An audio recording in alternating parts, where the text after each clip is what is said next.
Hello there, welcome to the Bad Vibes Club, welcome to 10 Texts on Painting. Lovely to have you here. My name is Matt, as always, and this is 10 Texts on Painting, the series that I've been recording with Andrea Frankie about painting. This is episode 7 on Genius, and we recorded it at Taco, which is an amazing gallery, project space, kind of community space in Thamesmead. Definitely visit there if you get a chance. They've always got an interesting program, lots of events, lots of public programming and workshopy things and stuff. While we were recording, there was a little community group they weren't a community group, they were a writing group, I think, talking about how to become a community interest company. They were in the next room, so that's what you can hear kind of slightly in the background. But it doesn't disrupt the recording at all, and in fact just adds to the lovely atmosphere. It was a much smaller event than the event we did in Dublin. And so for that reason, I managed to include a tiny bit, one question and one answer from the discussion we had at the end of the podcast. All right, so what did we read? We read Malcom Bull, his review of Benjamin Buchloh's book on Gerhard Richter, and the review is called Squeegee Abstracts, Gerhard Richter's Dialectic from the London Review in 2023. And we read Karl Ove Knausgård's profile of Anselm Kiefer from 2020 in the New York Times, which got this ridiculous title of Into the Black Forest with the Greatest Living Artist. We also looked at Helen Molesworth's interview with Benjamin Buchloh, which is on the Dialogues podcast produced by David Zwerner. And we both watched Wim Wenders's insane film called Anselm, about Anselm Kiefer from 2023, and Corinna Beltz's 2011 film Gerhard Richter Painting, if you want to try and find those. But we will include the Malcom Bull piece and the Knausgaard piece as PDFs. As always, you download those from dekersaint.com/Bad Vibes Club, dekersaint.com/Bad Vibes Club. I hope you enjoy the episode. It is not an uncritical look at Kiefer and Richter's oeuvre. And if you have been enjoying this podcast, please send to a friend, like, comment, rate, subscribe, all of those things that you can do to help us spread the word. All right, hope you enjoy this episode. Basically, we did a live one of these a month ago, and we found ourselves doing like a lecture for the first 5 minutes, and we really didn't want to do that. So we should maybe do some bits of introduction, and then me and Andrea should go into podcast mode, which is basically kind of talking to each other, but we know you're there. We haven't forgotten you're there. So this is 10 Texts on Painting. This is a series on painting that we've been doing for the last few months. This is the second series of the 10 Texts podcast. The last series was on sculpture. And this episode is called The Problem of Genius. And really we're looking at two artists, Anselm Kiefer and Gerhard Richter. And we'll get into that. Is that enough? That's enough like general intro. Okay. So why don't you introduce the texts? Because you've got the story of how these came to be the text. Yeah, so the Squeegee Abstracts is a text about Gerhard Richter. And Matt read it when it came out, which was quite some time ago now. No, 2023. No? Not too. 2023. Yeah, like 3 years ago. Is that a long time ago? Yes, it is a long time. Yeah, I suppose it is. So I have this WhatsApp with Matt and his other friend Ross, and he texted, and he had these things like, oh, man, there's an amazing text at the LRB about this book that Buchloh wrote about Gerhard Richter. And it's really interesting because it's about what happens when a critic writes a text or makes his whole career like defending that an artist is like the most important artist that exists. And then, as they're getting older, he has to keep sustaining that because now his whole career depends on this confirmation that this artist is a genius. I thought that idea was incredible. And what happens sometimes, and it has happened in other episodes of the podcast, and we can talk about it, and Matt does this a lot, and I probably do that a lot as well, is that when you read a text, you kind of grasp what you want from the text. So that is absolutely not what the text is about, although that is there. I just read the text like 2 weeks ago for the first time, and I was like, this is absolutely not what the guy is saying in any way. But there was something really interesting about like this idea of, how just like the structures that construct this idea of genius and who's invested on them and how they kind of like support each other. And then there was this other text from Knausgaard, who is a novelist that Matt and I love, and we read all his books sort of at the same time. And he wrote this profile for the New York Times Magazine also a few years ago. And when it came out, we just thought it was the funniest thing ever. Oh my God, it's so funny. And there was something, again, about like this writer trying to understand what Kiefer was performing for them. Like the whole text he keeps performing, how much of an amazing artist he is, and it's all the context for it. So it's a text that we always thought about a lot. And I think when we were in Ireland, we were thinking, what should we do next? And then we thought, we can pair these two texts and talk about this kind of different structures of sustaining genius. I think I'm the one who pushed for it and say it in public. And then I create this massive problem to myself because I spent the last month having to read a lot of text about these two artists that I just think they're so boring.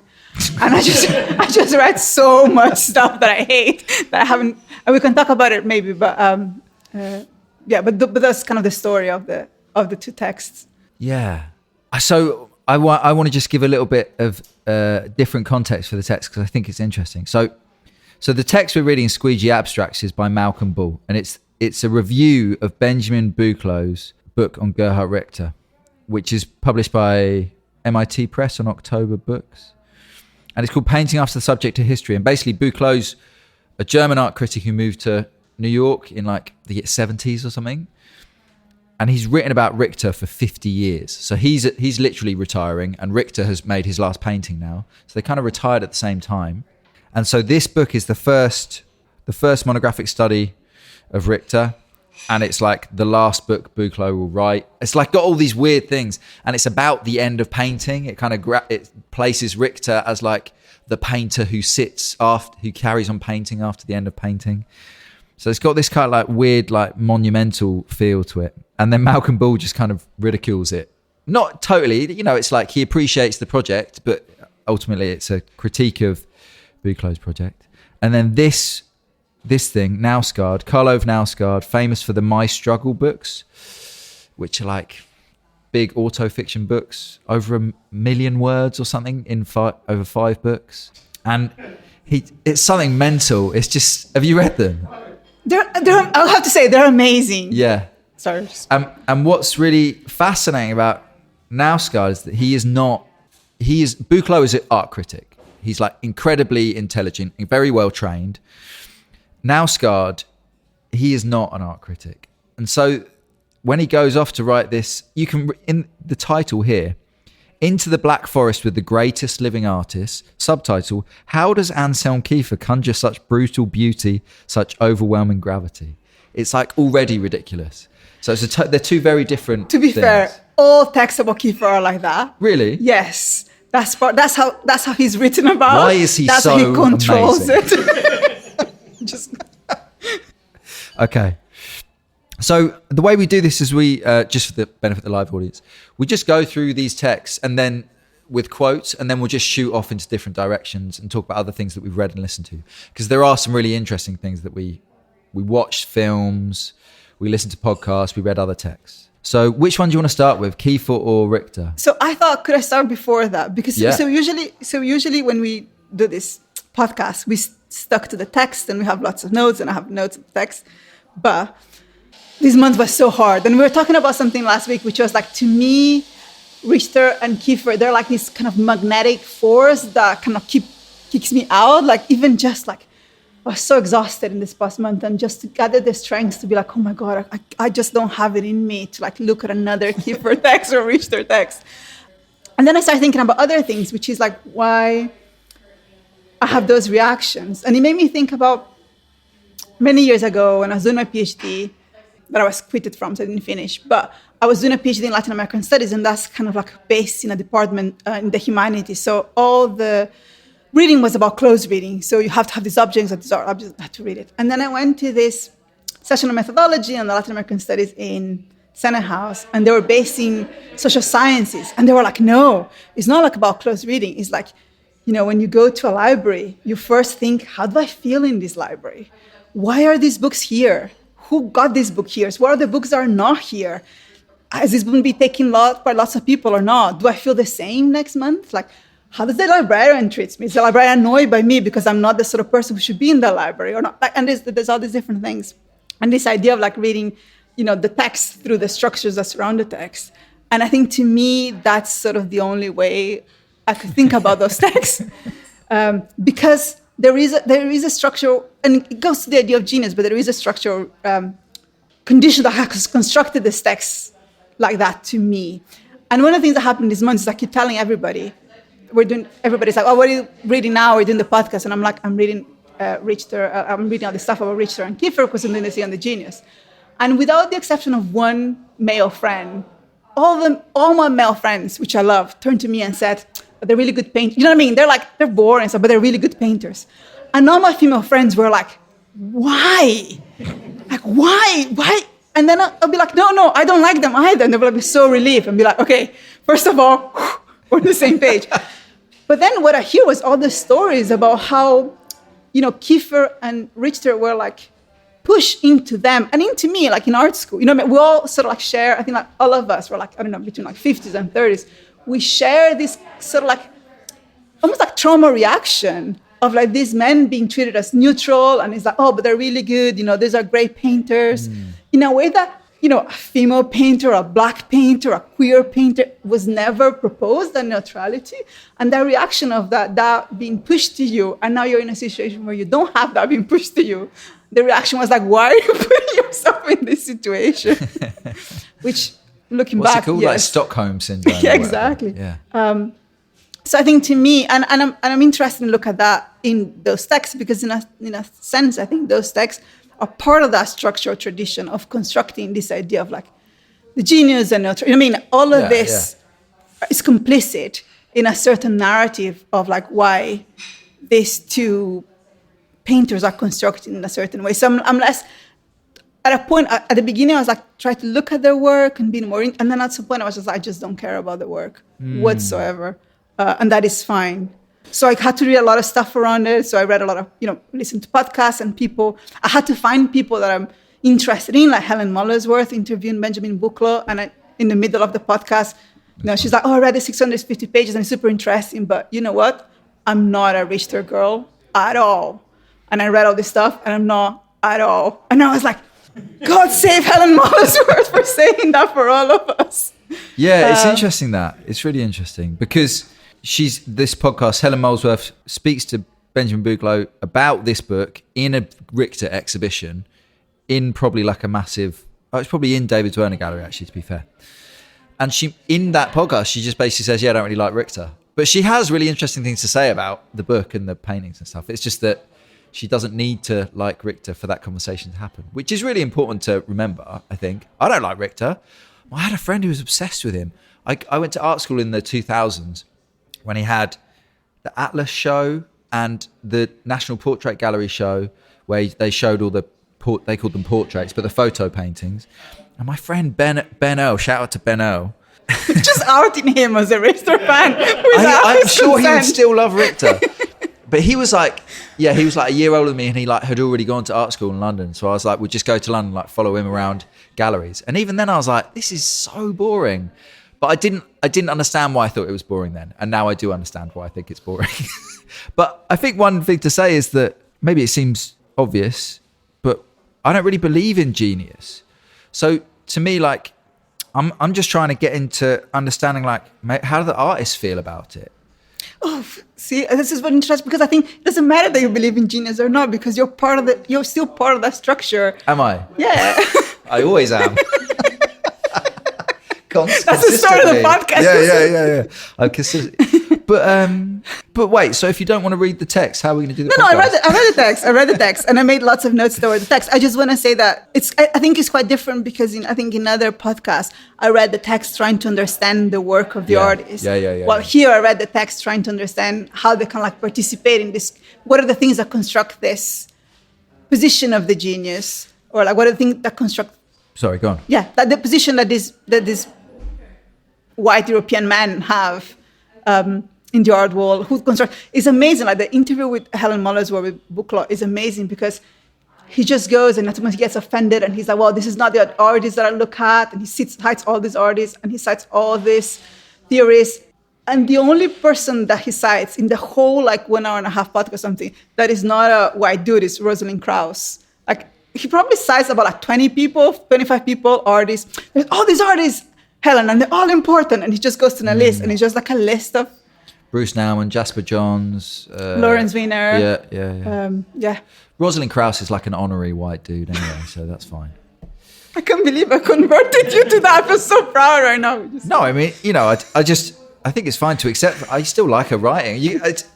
I think if I'm thinking about it from that point of view, what happens to the work? I'm still thinking about the work, but in terms of like how genius is constructed, I think for me, I'm looking at Kiefer in particular. I'm thinking about how that work becomes ridiculous, because it becomes really ridiculous in terms of scale, in terms of its like treatment of subject matter.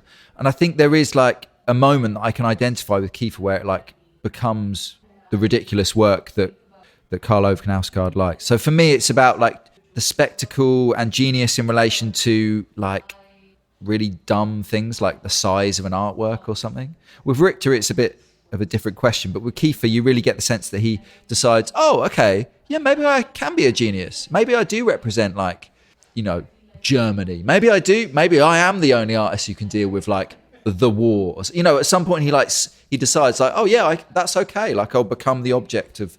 But anyway, but to go back, do we still want to go through the text? That was my question. Okay, cool. Phew, I just wasn't prepared for any other kind of conversation. So where do you want to? Which one do you want to start with? Well, let's deal with Kiefer. I feel like Kiefer in a weird way is simpler to deal with. You can kind of just get through Kiefer. And also it's much funnier, the article as well. So what was your first quote? Oh, I just started with the first line. I was like, there are some people who are famous in such a way that you would never expect to meet them, as if they existed in another world.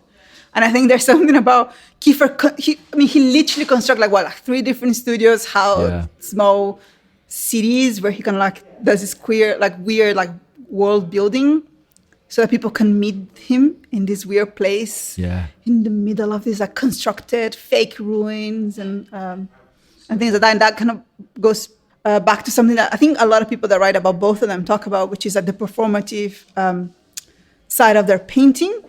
And I would say that applies. I mean, I think they're actually super similar. It's just a matter of taste. I think like Richard does a similar performativity of a certain type of a painter. Do you think so? Yeah. I mean, in the film, the Gerhard Richter painting documentary, when you see him painting and he's like dressed like a... Oh yeah, that's so good. In this kind of like office clothes, and he goes and he kind of like does the squeegee, and then he takes a look back and then he looks at it, and then he goes... It's really amazing. And that's the other thing that is amazing about Buchloh's writing. I'm sorry for just moving back to Richter, but Buchloh's writing about Richter is that he's... Buchloh's writing of Richter is like your misreading of the text, which I'm just saying, I think misreading is an amazing methodology, so I'm not questioning that.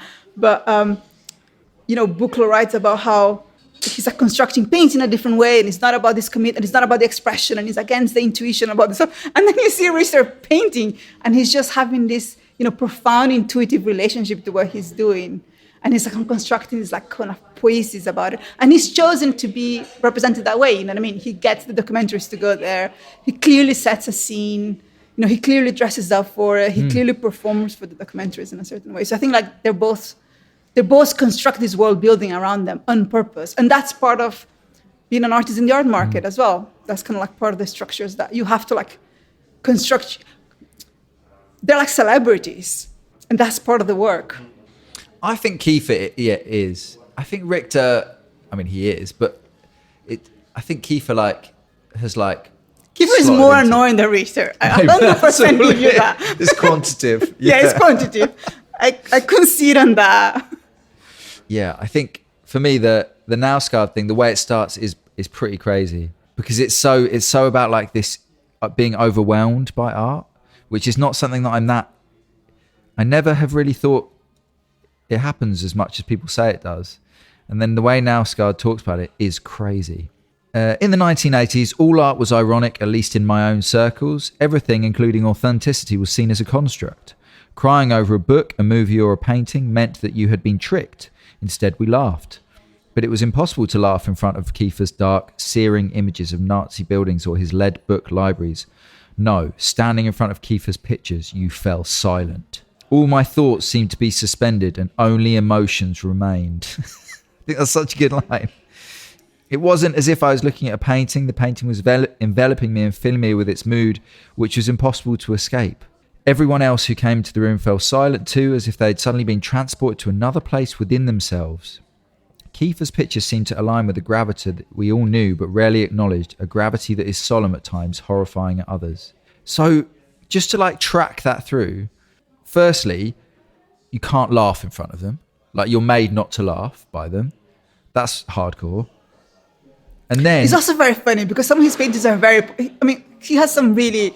He's so cringy. Yeah, totally.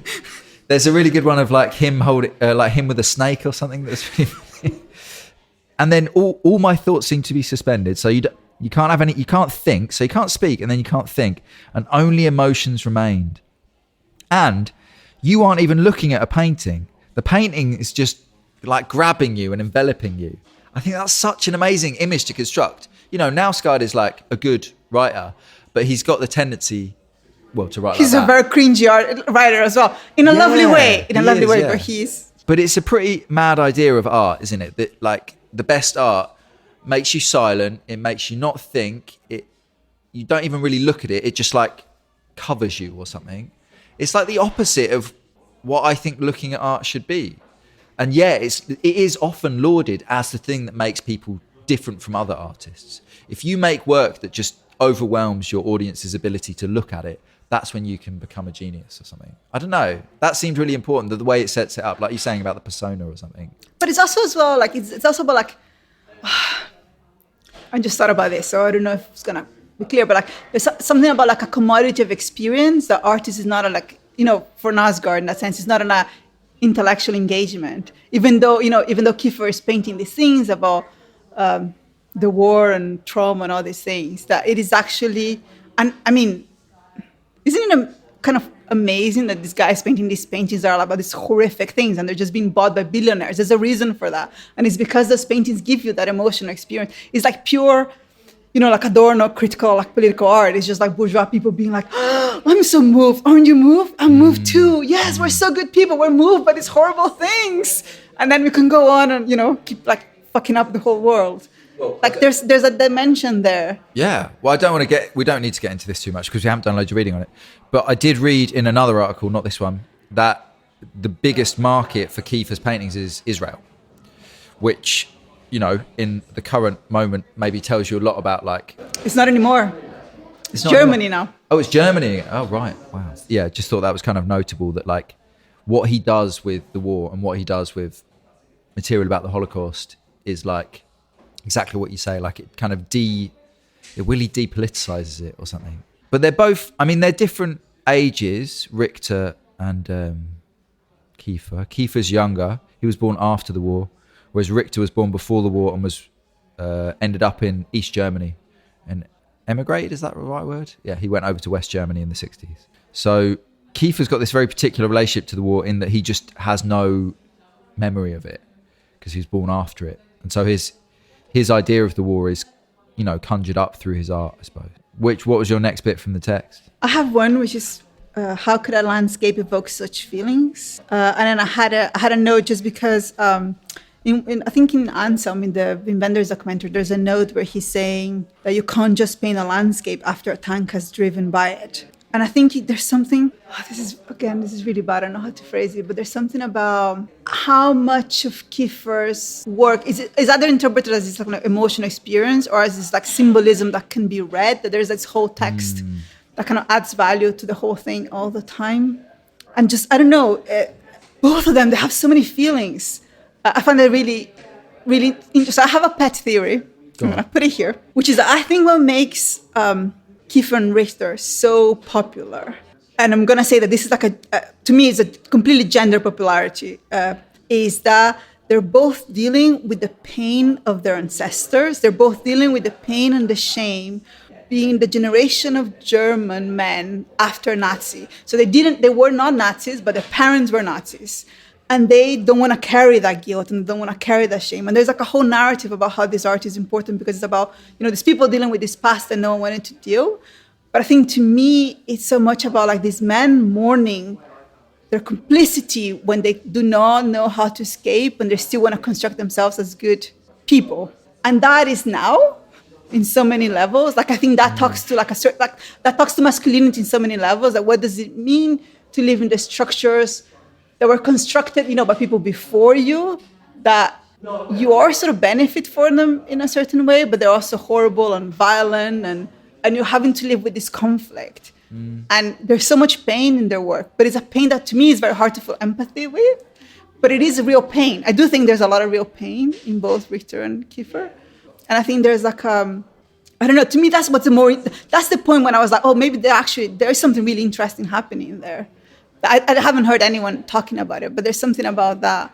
I read an article by Andreas Hussein, who's of the same generation of Kiefer and was part of the kind of New Left in Germany. He's got complex feelings about Kiefer, but he's trying to really hook him into that project. He's saying basically after the 70s he loses the plot. But the work in the 60s, there's quite a famous series of photos he takes called Occupations. And trigger warning, this, just for the audience, this is an image of a man doing the Sig Heil. Oh, I can't. Great. The internet's not working. No, that's an image of a dinosaur. Oh, well, anyway, whatever. I'll just describe them. It's Kiefer, and he's in various landscapes that the Nazis conquered, occupied, and he's doing the Sig Heil, and he's dressed in his like uncle's or dad. No, he's dressed in his dad's like kind of not quite Nazi uniform, but like bits of clothing. Yes, that's the uniform of his dad. This is dad's Nazi It's his uniform. dad's, isn't it? It's his dad, isn't it? Yeah. That's in the 60s, and they surface in the 70s, and they're really controversial. And what it made me think of was like punks or something, wearing Nazi emblems in the 70s as a way of like transgressing a boundary, breaking a taboo in a way that's confrontational with the generation above them. And I wonder, like, that's when you said that about this kind of trauma, that they're trying to deal with, but they're dealing with it in a kind of like way that is, I do empathize with that bit of it. It's just as it develops and becomes these giant paintings of like violence that he never witnessed, violence that he never endured. That's a different that's the trauma of other people that he's like playing on, Kiefer, right? The trauma of your dad being a Nazi is a real trauma. And in these occupations, he does these little books and these photos, and they're all made on his kitchen table, which is just totally different to making like massive paintings or entire landscapes of like what it would look like if a tank could just, but in the film, the Wim Wenders film, they show him like flamethrowing paintings and pouring molten lead all over his paintings. And it's like ridiculous, but it's also, it really is him trying to like be violent in a way that's like, oh, that's kind of gross when you think about like... He's so gross. Yeah. He's so gross. He sometimes puts his paintings in a giant oven, which like when it's being described, it's, okay, it has some interesting effects on the paint, but like, isn't that like a bit on the nose with the... No, but that's what's interesting about that pain, because that pain is a misunderstanding of empathy to me. There's this bit when like Wim Wenders is doing this interview about his documentary for movie, and Wim Wenders says this thing that I think, I'm not going to crucify him for it, because I think it's like we're saying things like this, when you're saying things without being rehearsed and written, you say things that come out stupid. But there is something there where he says like, oh, people think it was really horrible to be a German during the Nazi era, but think about my generation. We are the ones that really had a horrible experience because our parents were Nazis. And I'm like, dude, like German people includes the Jewish people, the queer people, the disabled people. Do you really like who? Do you really think you had a worse time? What is your idea of German, and what is your idea of pain, and who gets to be the individual? And I think that is what makes Kiefer gross, and that's what makes Richter annoying. I must say, he's gross. Kiefer's gross and Richter's annoying. Yeah, I feel like that's fair. Because there is a real pain, but that pain is so self-involved. Like there's no space for anyone else in that pain. They're both so whiny. They whine all the time. Like Richter whines all the time. What's Richter whining about? He's too famous, so he can't paint because it's very annoying to be so famous, and he has so much money. And then Kiefer is like, he doesn't have the recognition that he wants because he wants more. Apparently making enough money to have like helicopters and planes and like 3 cities and stuff is not enough. He wants to be loved and accepted, and people don't understand him. And he's like, so that pain is conflated with that thing. And I think the whole genius thing is part of this structural think, you know what I mean? That there's an investment in that figure, that genius, because there's an investment in that pain, in like that sort of individual that can carry that pain, and who is the individual that can carry that pain, and all those things. Yeah. Sorry, this is a very emotional episode. We should definitely not be doing this in public. I think I didn't see that interview with Vendors, but I think obviously, presumably, he's at a point in that conversation where he's hopefully bracketing. Not. Have you seen Vendors films? Do you? Yeah. But I suppose that is the conversation that Andreas Huysman is saying took place in the 60s and 70s, and Kiefer is part of it, which is about the Germans who weren't, subjugated by the regime. What do they do with their family history, with their knowledge of the war, with the ideology that they were saturated with throughout those Nazi years? The official policy was basically just to try and forget it all, because that's not how memory works, and that's not how people work. So I totally take your point, but I suppose at least at the beginning of his career, Richter is doing something different, but Kiefer at the beginning of his career is part of that quite particular conversation. Yeah, and there's a lot of critiques of his work even then. So like when she publishes the photos, I think Marcel Brodard says something like, who is this fascist who thinks he's an anti-fascist? Yeah. And there's like a big quote. So it's not like he's doing this and he's part of other people that are doing this and being quite political. Like even in that scene, people already think he's a bit gross. A bit gross or very gross. Yeah. I think provocation is interesting there, because it's a relative position, right? Like he's a relative unknown artist there. Even if there's critique to be had, it's just totally different scale from once he becomes famous and once he gets the ability, the money and the power to enact his crazy ambivalence around the Nazis at like a massive scale. All right, what else from that? Oh, I have a really good one, which is sorry. No, go on. The meeting with Kiefer puzzled me. How could that man, with those particular personality traits, create all these works with their overwhelming gravity and brutal beauty? I couldn't see any traces of him in them. And I was like, what are you talking about? These men, this work, they just go so get together. It's just after the paragraph when he's saying he always took a helicopter whenever he was going anywhere. He said it was the simplest option. Do you have an helicopter? He said, and looked at me. No, unfortunately, I said. You should get one, he said. I want to tell, basically, this is my favorite bit of the whole thing. So basically, I won't quote it because it's long, but Knausgaard arrives at the studio and he's met by the assistant, and the assistant says, Kiefer is working. I'll walk you through the studio, and we'll go up to the room and he'll meet you soon. And then what happens is, as they're walking through the studio, which is massive, it's huge. It's like, I don't even know, like this is just one big studio in a complex of studios, and it's hangar sized. Yeah, it's like he uses his bicycle to cycle around the studio. Yeah. So then who is part of a massive complex? He has how many building complexes? He has the one outside Paris, has the one in the south of France. Multiple. There's like 3 of them. Yeah. One of them, the one in south of France of Bergerac, has like 83 buildings. 83 buildings. Anyway, Kiefer turns up. He turns up early on his bike. He's on a little Brompton, and he comes through and he's like, oh, hi. And like, he just happens to meet him there.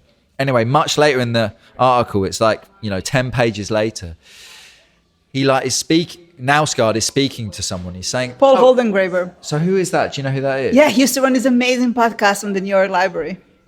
I think it's not available anymore, as I tried to find the interview. Holdengraber. Yeah, Paul Holdengraber. There you go.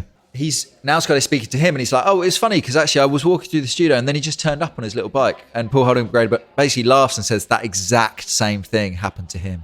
Like the same sequence of events where the assistant says, oh, Anselm is working right now, but he'll meet you in a bit for lunch, so we'll just walk you through the studio. And then Kiefer turns up on his little bike. So this management of like persona or something, or this fulfillment of the character of I don't know, it's this weird thing where he wants to be too important to meet the writer, but he also wants to make this particular impression on the writer. It's such a weird conjunction of things. And I just think that's so funny. And the whole Knausgaard is very famous, right? Just to, even if you don't know, he just is a very famous person. And it would be very unlikely that Kiefer wasn't briefed on what he looked like, who he was, his background. And Knausgaard spends the whole article convinced that Kiefer keeps forgetting who he is. It's so good. And there's just to jump right to the end, just because this is This is just about the comedic elements. The last dinner that Knausgaard has with Kiefer is kind of getting towards the end of the profile. And at all these other dinners, he's been placed really close to Kiefer because I suppose Kiefer wants to like be close to this guy who's going to profile him for the New York. Was it New York Times or New Yorker? New York Times. New York Times. And this dinner, he's right down the end of the table. Knausgaard's been kind of separated from Kiefer. So Knausgaard starts thinking, oh, maybe I'm not useful to him anymore. Just thinking about the relative statuses of them in relation to Kiefer's profile and stuff. And basically, it's right at the end, Kiefer can't remember the word for something.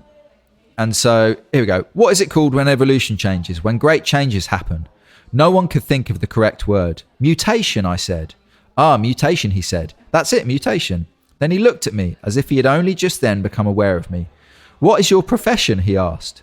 Was he joking with me, or did he genuinely not recognise me? I'd shaved off my beard and cut my hair since last time, but surely he had to realise I was here. This has been 2 years, by the way, that he's been following Kiefer around. I'm a painter, I said, trying to return the joke. Because he just doesn't know why he's being asked what he does when he is the writer that's writing the massive New York Times profile on him. A painter? Said Kiefer.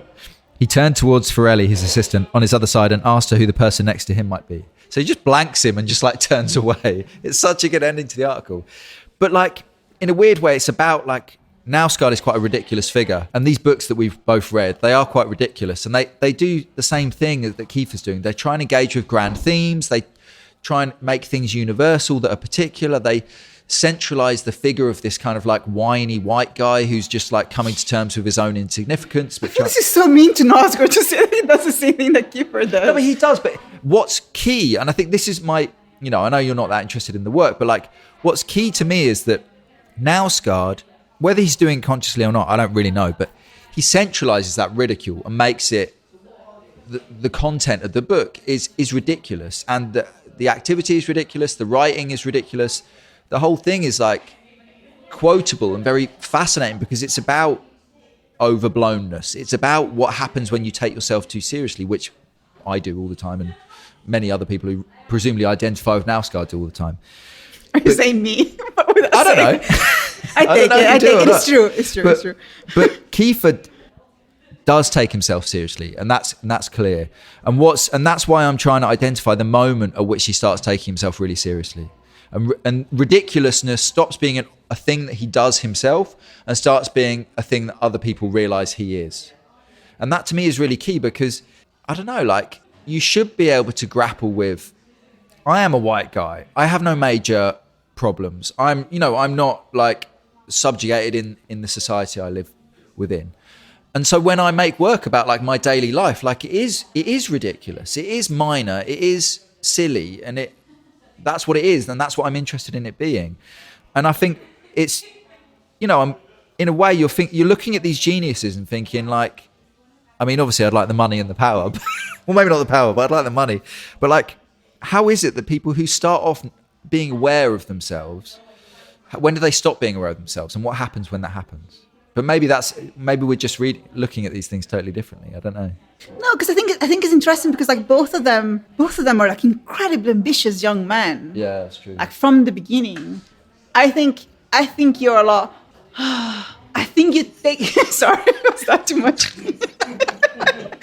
That came from my soul. Andrea always makes that noise when we're having a conversation. So weird. I think you're much kinder about our work than I am. Kind of like the Nazis. Not kinder. Because I have to confess, I do find that work interesting in all its complications. I do think it's an interesting piece of work. Okay. But Kiefer is someone who's like, he's considered himself like. There's a thing when he goes to like law school when he's 23, and he's like, I was sure I was like a genius artist. Like he has this idea that he's a genius from the beginning. That's right. No, and he does all these drawings, and and his father only gets a job because he shows his drawings as his way of teaching, and then he gets a job as a teacher, and he's like, my father only got this job as a lecturer because my drawings were so good. That's true. They were like so outstanding. So that it's like warped, isn't it? You can tell that's like cannot be the story at all.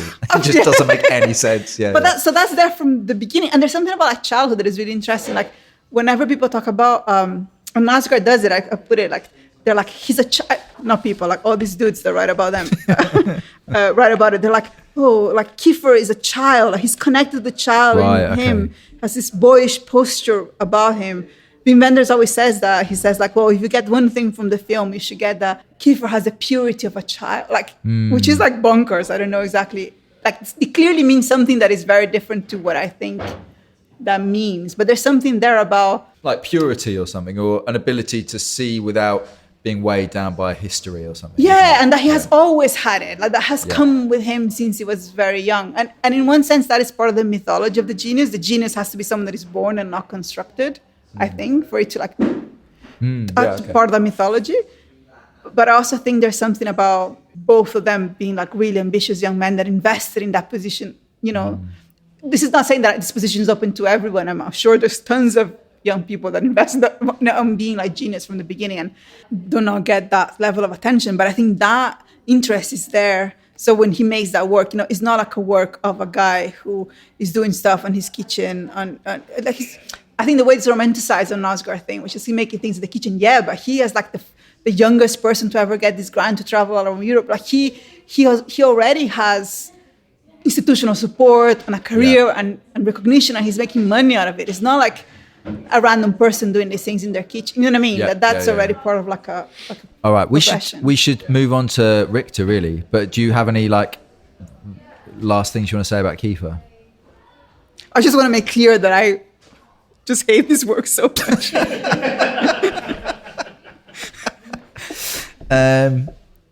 Yeah, I mean, I'm not rushing to go and see it anytime soon. All right, cool. So what about... oh, there you go. There's the occupations. So there's a series of them. This is him on top of... Was that a painting? Or... no, he does do paintings of them, but the photos are more interesting, I think. So he's performing this. Yeah, he goes off, does the Sig Heil, and the key thing is scale, right? These work because he looks ridiculous in relationship to the landscape, which, of course, the Nazis, ridiculous as they were, in the moment of occupying territory, were not ridiculous. They were terrifying and powerful.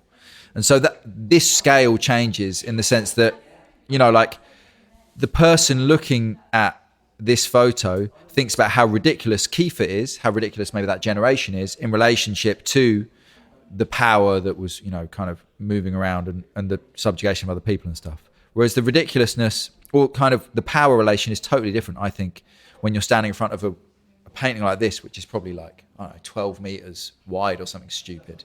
And it's doing that enveloping thing. So I think they're just two really different bodies of work. But yeah, I'm not making big claims for Kiefer. All right, so Richter. Firstly, I want to rectify this. So you're claiming that I misread this article, are you? So what do you think it's about? What can I say? It's not that you misread. It's like, I think you found some that is there, but it's not the main. I think the article is a lot more generous towards Richter and Buchloh. Yeah, reading of it. Oh yeah, it's quite generous. But my misreading was not. It was not like a correction because I think, like I said, I think misreading is it's one of the best ways to read a text. Is when you read it, you know, through a specific frame, so you can like get these really specific things. Matt has this text that I keep recommending to students, the one about the documentation of performativity. Oh yeah. When you said this Philip thing Alsander. about, it's such a great text. But there's this bit when like the first time you told me about it was like, oh, there's this text about like how actually there's, you know, the performance and there's the documentation performance, and usually people think that's the way the performance exists. And then there's the third thing, which is the gossip. It's the people that saw it and no one. And I was like, this is amazing. I started recommending it to students, and then students would come and be like, Andrea, that's not on the text. And I was like, what do you mean? And there's like this little footnote that points to this other text where like someone wrote an introduction to like a book of essays or like a journal, special edition. And it says, oh yeah, and this is all about me writing about performance, but actually I never saw these performances. But sometimes this is the most interesting way to read them. And that's the whole connection. But it's such a great idea. It's such a great idea. And to me, that's the best part of that text, that the text became now a point to say like, my friend Matt in this text read this thing. I'll claim it. That is not exactly there, but it's such a good way to think about performance. Like, in a way, that's the best thing about that text. Yeah. So my misreading was not a critique. It was, I just think you have a more interest in reading of this text than what is actually there. Yeah. I mean, I just think I thought it was interesting because for us to think about, like, you know, we're making this podcast about different painters and different kind of texts. And actually, we look at a lot of October, the journal, where Benjamin Buchloh wrote a load of these articles. We kind of come back to October all the time. But October's got this like really particular project. It's like an American magazine. It's these American critics running it. Rosenkrantz, Yves Allenbois and Buchloh, German but lives in America from the 70s and stuff. And it's interesting when you have this kind of weird parasitic relationship to something.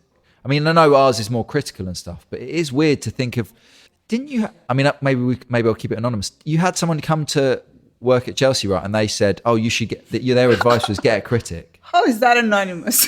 Oh yeah, sorry. But yeah, I don't know what the story is, so it doesn't matter anymore. What was the story? You had someone come and teach and they told your students, oh, you should get a critic. Make sure you get a critic who can write about your work. Yes.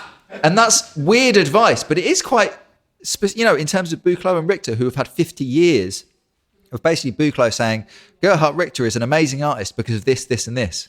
And Gerhard Richter being like, that's not really what I do, but sure. Which is a totally the relationship for 50 years. That part is kind of lovely. Yeah. All these I was reading this book of, it's like a collection of all his interviews yesterday. I was having lunch and I was texting Matt these things. Richter. Oh, cool. So it's Richter being interviewed by different like magazines and different critics. And every now and then someone was like, oh yeah, because Buchloh said you do this and this and this. And then Richter's response is like, but I do not. Which is great. I do love that. Yeah, that's really good. But I did think this, so just to go to this article, what was interesting about this was, let me read it out. Artists who do better at auction generally make big, bland paintings capable of filling the emptiness that encloses the super rich.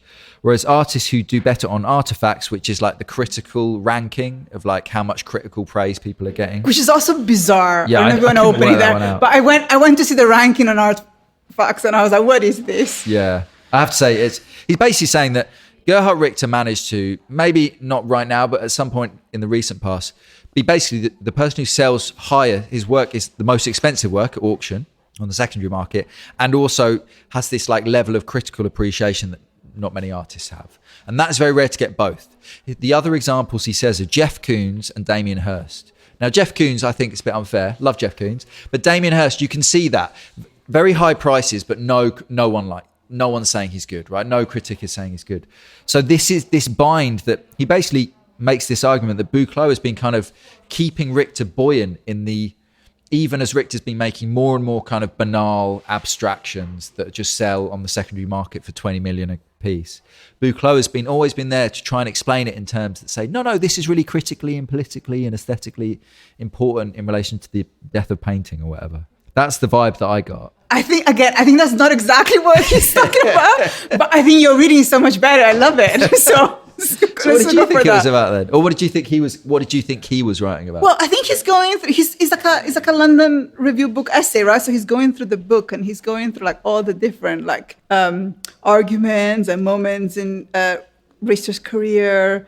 So I think he's a lot more, he has this whole thing about capitalism, realism and socialist realism. Oh, yeah. He spent a lot of time on those things. So he's doing all this other stuff, even though he's like poking Buchloh every now and then. But I like your reading. I think that's kind of like under it. And I think, although I think artifacts is bonkers and the idea that a ranking of an artist in artifacts means that they have like critical, what is artifacts? I don't understand. Just Google it. It's I can't because the internet's not working. So I don't know how they do the thing, but I think the number one artist in artifacts at the moment is Andy Warhol. I think there's, in the top 10, I think there's one woman, which is Cindy Sherman, at number 5 or something like that, or around that. It's really interesting because it's like, why would that be? Artists are like, being shown in museums more, having retrospectives. So if you go to like rankings. Rank, Andy Warhol, number 1. Oh, there's also Louis Bourgeois.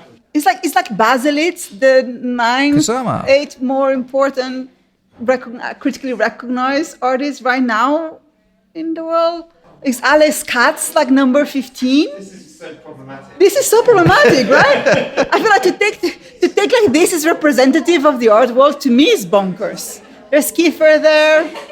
There he is. There's Anselm Kiefer. Ooh, Mendieta is down. Premier League. Is Kiefer up from 71 before? Kiefer's up. I don't know where it tells us where he was up from. You have to pay. You have all to pay. This kind of extra information. It's an error. I read it in 71. No. Where am I? Oh, it doesn't go that low. Damn. Jean-Michel Basquiat, number 100. I think I looked the other day and Basquiat was the top. Anyway, let's not get sucked into artifacts. But yeah, just because it gives it as a fact, or as like a way to have evidence of these things, and I think it's quite dubious evidence. Yeah. I mean, the art prize, I get it because it's like a secondary market thing. I just think it's really funny. He keeps quoting, like Buchloh keeps putting things to him, and Richter just keeps saying no. And I'd be interested in reading that those interviews, because that to me, I am interested in artists who can voice their own, like talk about their own work. And Richter is one of those painters who's just like, nah, just paint. You know, he's like one of those people who's just like, no. He says something like, hang on. He says something about conservative. Asked by Benjamin Buchloh whether using painting is not a bit limiting when it comes to liquidating the bourgeois inheritance, Richter rejects the supposition that this is what he's trying to do. No, I am bourgeois enough to go on eating with a knife and fork just as I paint in oil on canvas. And asked why he has rejected any political intention in his art, Richter is direct. But because politics don't suit me, because art has an entirely different function, because all I can do is paint, call it conservative. And that seems like such a clear repudiation of like... everything Buchloh has ever said about his work. So funny. But I guess at this point it's like 30 years in or something. So it's just hitched his wagon. Maybe it's somewhere there's like a lovely sitcom, which is just like Buchloh and Gerhard Richter Just flat hanging out all the time. Yeah, Buchloh being, but Marx. Yeah. I don't know. It's so weird, isn't it? Because basically, again, so Richter is very famous for these photo paintings, which I don't know. To me, they all look like this, but apparently there's good ones and bad ones. But lots of them are black and white, or grisaille is the word, right? Like grayscale paintings of like old photos of, you know, Kiefer's, Richter's family at the beach, or like Uncle Rudy is like another Nazi one. There's all these kind of Nazi things, and then there's these more colourful ones, which are like of his family, of his wives, of his children, of his wives. I like it because you're the one who likes him. No, I don't like Richter. I don't like either. Just to be really clear, I have no interest in either of these. I barely look at painting until we started this series, and Richter and Kiefer are just not my kind of painters. But I'm trying to work it out again from the inside. Like these photo paintings to me, and my friend, but you know, this guy Ben he loved them, and he was like obsessed with them. The blur, this kind of thing of like, and trying to work out like. Then he starts making these abstracts, which are, there they go. They look a bit like that. And they're made with this squeegee, like dragging paint along.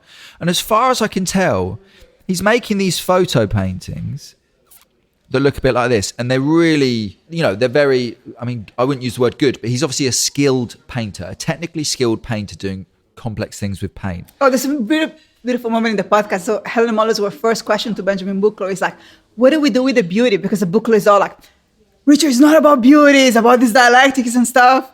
And then he's like, no, it's about the Enlightenment. And then at some point, Helen Muller's just give up. And she's like, maybe I'm just not an enlightened subject. Yeah, they're really beautiful. Good. They just look beautiful to me. And he's like, no. And then he starts doing these things. And I actually got the catalogue raisonné in like low res PDF form. It's trying to identify the moment where he just starts doing it.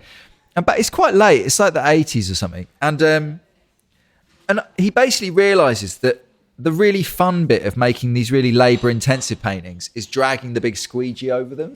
That's what I reckon. And he's like, why don't I just drag the big squeegee around? And so in the film that we both watched, Gerhard Richter painting, he's painting two of these colourful squeegee abstracts, and it looks so fun. It looks so fun. Yes. Like he's got because obviously he's really rich and he's got loads of assistants. So his assistants have set up a special like little wheelie table, a bit like this, where they're not. If I had that squeegee in my house studio, it would always be falling over and the paint would be getting everywhere. I'd be like, oh God, I'm covered in paint. No, they prepare the paints for him. They open them, they kind of like go through them. So there's like little... They put them in muslin, and you squeeze it. And so there's no lumps in the painting, because they're like, if there's lumps in the painting, it's very bad. You can get grooves in the paint. They're like, so anyway, it's crazy. And he's got this...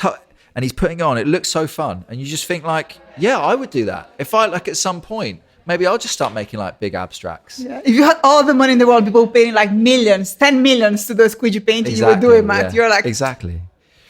But also he's getting old, like, anyway, I just thought it's interesting, again, like why people's work shifts. I mean, obviously it's in relation to the market and so on, but there is something like he's doing something quite particular in relation to, painting, photography. It has a meaning in relation to wider discourses in painting, the end of painting, contemporary art and painting, which I think are interesting. We don't have time to get into them now, but that's what I was trying to understand. Like, how do you end up doing big, colourful abstracts after you've, 20 years of painting in black and white, like working from these photos, thinking about did you have any other good quotes?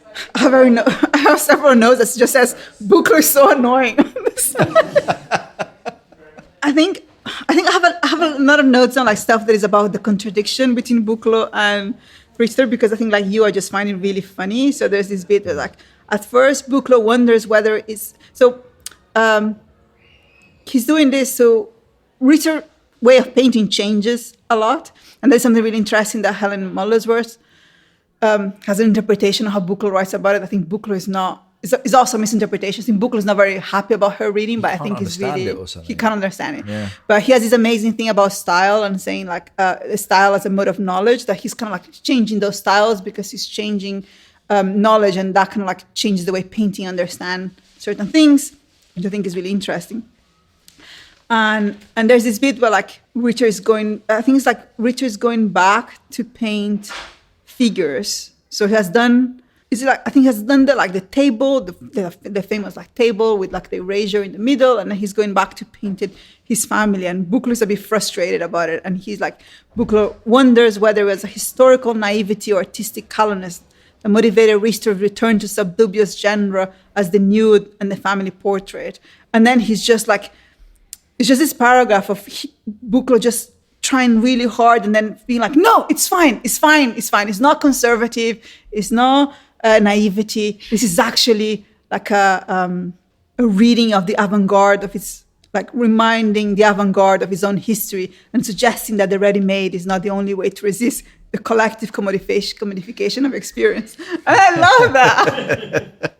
I mean, to me, it just seems crazy because like the only reason that Richter's work makes any sense at all is because he's doing it in painting. That's like, but to me, like, because I guess I'm not a painter, it just doesn't seem important to carry on the project of painting. Like, I don't think painting should end. I'm not like, but it just doesn't seem like, if painters are going to paint, aren't they? And that seems to me the reason why Richter is painting, not because he's like engaging, doing this heroic work of like carrying on painting after the end of painting. But I agree with you, but I do think that's what Buchloh is writing about painting. Because so there's something that, again, that clearly I love Molesworth a lot more than I like Buchloh. I don't like Buchloh at all. But she says something to Buchloh about how, painting is still the structure that is recognized in the Western world as being the platform for artistic and intellectual positioning. And that for Buchloh, that I would say that, even though Buchloh writes about all these other people like Bren and all this conceptualism, I still think Buchloh writes about Richter, talking about painting being the place that is recognized as the place with this kind of changes in discourse happen. And I think that goes back to like the genius and why we're making an episode on genius on the series on painting and on sculpture.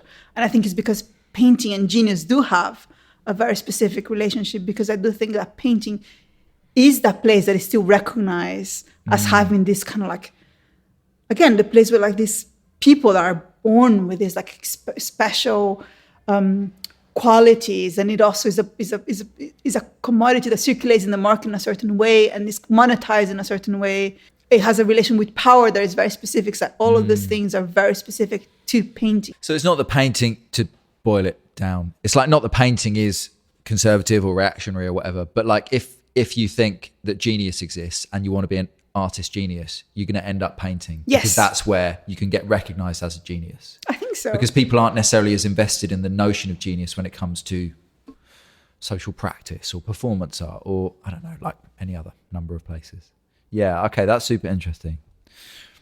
I think we should end there, but I just wanted to show you this because I found it and I thought it was interesting. So where does this say?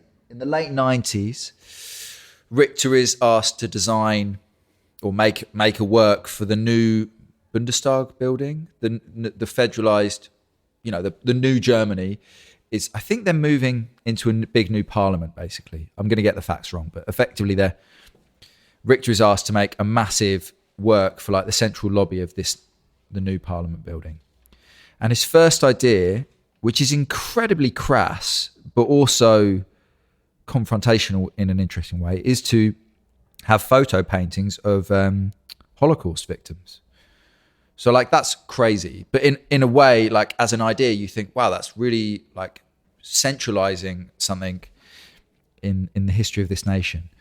And then, so these are sketches that he did. And then he decides, no, I'm just going to have like a big color chart. So like just to move from that to that, I think it's just such a like telling thing. Anyway, so, but this is like, pertains to a bit of his abstract work, which is really mechanical and like kind of, removes the gesturality or the painterly gesture or whatever. So, okay, so that's another thing. It's like, you could read it as critical or whatever, or there's some kind of like critique there of the triumph of capitalism or something. Anyway, then he just basically decides to make a big German flag. So it's like, ends up looking like that. Oh no, the final one is this. And they become these monochromes, which is the other thing he does. And it just seems to me like it speaks volumes about like his like, he's 90 now, he's given up painting, how firmly at the center of things he is, that he can within a few, however many months of planning these artworks, he can conceive of making a work that would be like, probably would be refused. They probably would say, we cannot have these pictures of Holocaust victims. We understand where you're coming from, but we can't have that in the middle of our public space. To making a big German flag, like it just seems that the fact that they can both exist in his mind as possibilities for like an artwork just seem like it's mind-blowing to me. I can't wait to be like an old mad artist. I don't know what that says, but it seems there's something there about like how that stuff, for an artist who's had such a long career at the heart of the art market, and all these critics being like, so why are you so brilliant in this particular way? Like the fact that he can kind of move between these, what seem to me like wildly different ideas of what art can do and be, and in relation to things like the nation state or, power, I suppose. Yeah. Anything else on your end? I have the little paragraph, which is the thing that you kind of like, that you read, which is the thing about Richter and Buchloh's relationship. And then it has like a little thing that I found really funny at the end, so maybe I'll read that. Where their work acknowledged as having a more consistently critical dimension, any of those barnacles might have threatened, this like coons and prints, and these barnacles might have threatened Richter's position as number one. It's therefore no exaggeration to say that Buchloh may have done more than anyone else to keep Richter in the top spot, not by boosting his prices, but by helping to ensure that he alone has a long-term critical traction needed to balance his market success. And then he started the next paragraph saying like, Buchloh's is a heroic and selfless project, which is always hilarious because he's like, clearly Buchloh has made his career, like this is like a symbiotic relationship, right? And this is what's interesting about it. It's like a bet. He bet in these artists, and then they both like race together. Yeah, that's true. So it's not that, I just find it really funny to think that it's just, Buchloh's just like, heroically and selfish, has like sustained Richter's career for all this time. I just find it like a really interesting. Yeah, but Malcolm Buller's an academic, and that's his idea of a joke, I think. I mean, I find it quite funny, so. Yeah, that heroic is probably ambiguous, but selfless in the fact of exactly what we've been saying, that Richter just rejects every overture that Buchloh makes about like, oh, maybe it's about this, and he's like, no. Yeah, let's agree we never have to look at their work again. Yes. Right. Thanks very much. Thank you.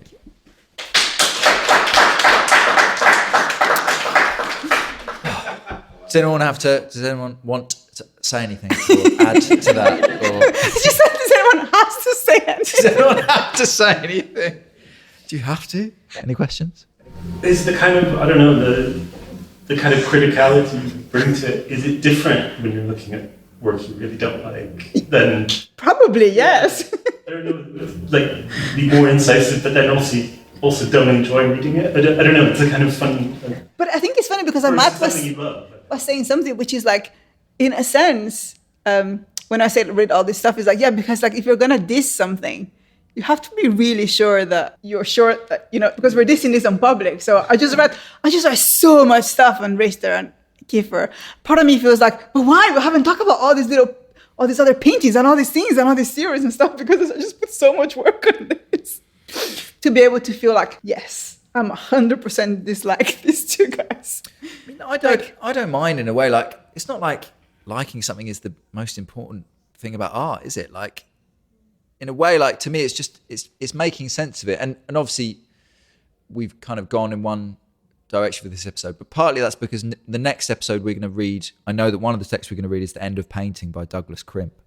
So I do think there is something to think about in terms of Kiefer, in terms of painting and contemporary art. And the two things, there's the ready-made, right, which kind of does for art in a way, but also is the beginning of what becomes like contemporary art in the West. Like, the anything can be art, right? So why paint if anything can be art? And the other thing is photography, which has been coming for painting for like hundreds of years. And why paint when a photo can take a more accurate, you don't need painting to depict reality. And so I do think that Kiefer and Richter are interesting artists to look at in relation to that, because Kiefer is he is essentially reactionary. Not, I don't know his politics, but in terms of painting, he's claiming, well, you paint because painting does this other spiritual, magical, effective thing. And Richter does this, Buchloh claims that Richter does this thing, which is, well, you kind of go into this zombie mode of painting where painting is dead, but what happens when you try and paint a picture after painting has ended isn't interesting. Like an animated body. Yeah, exactly. It's like, let's see what happens when we try and do this. So to me, it helps me think about the contemporary or like art in relation to painting. And partly it's because someone else sent me a guy called Dan Howard-Burt, who runs Kingsgate Project Space and is a painter and loves painting and has really like been a brilliant listener to this show, sent me a really interesting article by a painter, which is all about subject specificity. I'll send it on to you, Andrea. But anyway, I can't remember the painter's name, but basically saying like, why do paintings have to be compared to other things? We should only compare paintings to other paintings. And I was thinking about it and I was like, why is he as a painter so bothered about that? Not like, why are you so bothered about that? But like, why is it that painting really wants painting to exist? But lots of other artists who make like sculpture or performance or film or something aren't as bothered about their subject specificity. They're like, well, I can make a painting or I could do this or that. And it's because painting has this very particular relationship to the contemporary and contemporary art, where it kind of like goes off in a slightly different direction. I mean, that's very general, but like, and not all painters think that, obviously, but like Kiefer and Richter help me think about that, because they're two sides of the same coin of like, what do you do with painting? I don't have to like them, but it does. We would have spoken more about the work if we'd liked them. Yeah, for sure. 100%. But I think it's interesting what you're saying as well about like the kind of like the end of painting and what Richter and Kiefer do in that position, because, and again, the Molotov podcast is amazing in that sense, in that she's like, oh, these are not my people. And then when she's, when she's talking about like her people, the people that she think are important in painting, again, they're all like women or queer or black painters, because she's kind of talking about a completely different genealogy of painting. And that's something that I'm really interested in. It's like the genealogy of painting of Kiefer and Richter is a very specific genealogy. And maybe that's a painting, you know what I mean? That is interesting enough painting. But there is other genealogy of these amazing artists that were never allowed to be part of the genealogy. And they're having a completely different conversation, doing completely different things with painting. And that's really interesting. And there's something about like confronting, and maybe that's something that will come up in the next episode, that confronting these two things. Even Crimp is interesting, right? Because he was kicked out of October. He's October, but someone who was kicked out of October because... Oh, I didn't know that. Oh, it's a horrible story. There's like amazing text on it, because he did one issue of October about AIDS. And October shouldn't be politicized. That's right. Because those people, no way. That's crazy. And he has talked about it in interviews and stuff. He talks about it as being like a really violent thing when he felt like, this horrible, his friends were dying. And as well, this thing impacting the art world. And Rosalind Krauss and Buchloh and all these people were like, whoa, this is not art. This is Yeah. Thank you very much for listening. I hope you enjoyed that episode. I enjoyed recording it, and I know we had a good time in the room, so hopefully that comes through to your ears. Next time, we will be speaking about the end of painting but it's not the end of the series. So it's the end of painting, but not the end of the series. So that's this was episode 7, that will be episode 8, and then we've got 2 more episodes before we'll be casting around, thinking about which field or medium or subject to make our next series on.